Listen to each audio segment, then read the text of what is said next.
Today, we're going to trace a path that's almost unbelievable. A story about how someone goes from total desperation to the very top of a terrifying hidden world. And it all really kicks off with just one question. Seriously, how does that even happen? How do you go from worrying about your electricity bill to literally fueling wars?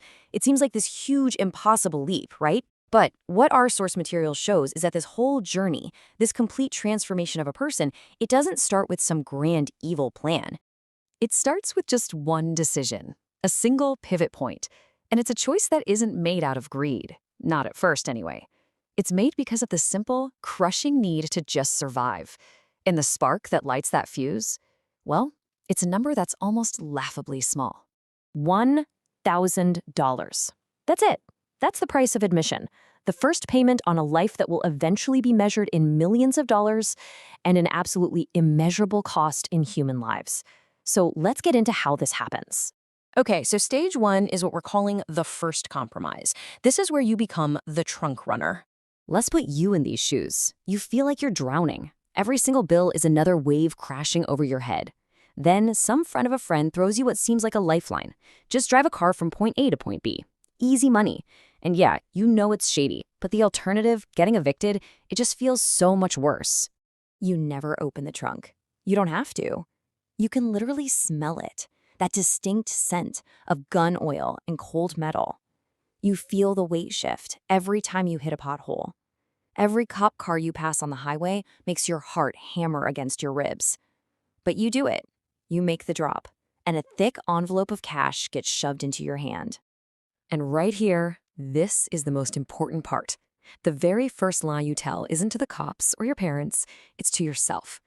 Just this once, you think. Just enough to get back on my feet. But it's too late. The hook is already in. And 2 years down the line, that one-time thing has become your whole life. So fast forward 2 years, you're not the driver anymore. Nope.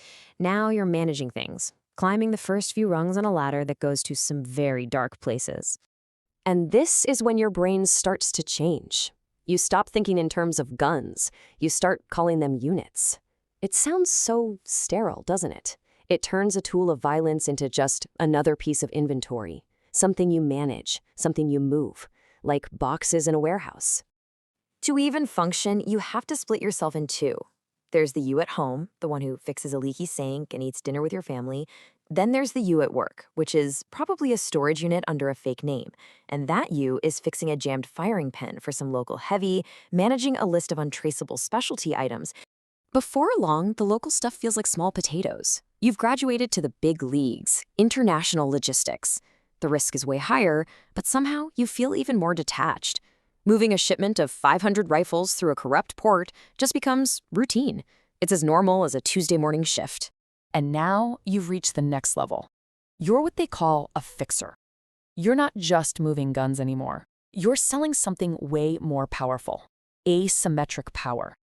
You're selling the ability for a small group to take on a much, much bigger one. Your inventory? Well, it takes a massive leap. Your customers aren't just street gangs now. They're regional commanders, rebel leaders, and you're giving them the kind of hardware that can challenge entire armies. By this point, the detachment is complete. An act of war, like a military helicopter getting shot down with your equipment, it doesn't even register as a tragedy. It's a data point, it's an alert to check your spreadsheets. Does the client need a replacement? It's pure, cold logistics.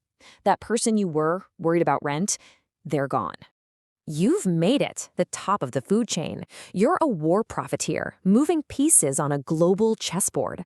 But all that power you've collected, it's built you a prison, a beautiful golden cage. See this number? That's not how much money you have. That's the bounty on your head. It's a constant, terrifying reminder that you are incredibly valuable and incredibly vulnerable. You're the hunter, but you're also the hunted. And that's the great irony of it all, isn't it? You have unimaginable power, but your whole world has shrunk down to a single compound protected by 20-foot walls. You watch your kids grow up on an encrypted video feed. You've gained a kingdom, but you've completely lost the world. In this life, trust is a death sentence. The paranoia just eats you alive.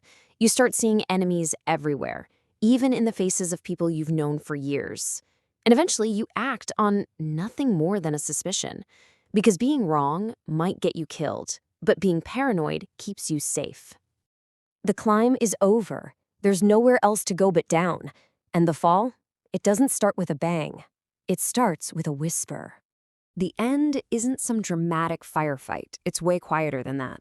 It's an Interpol red notice that suddenly freezes all your accounts.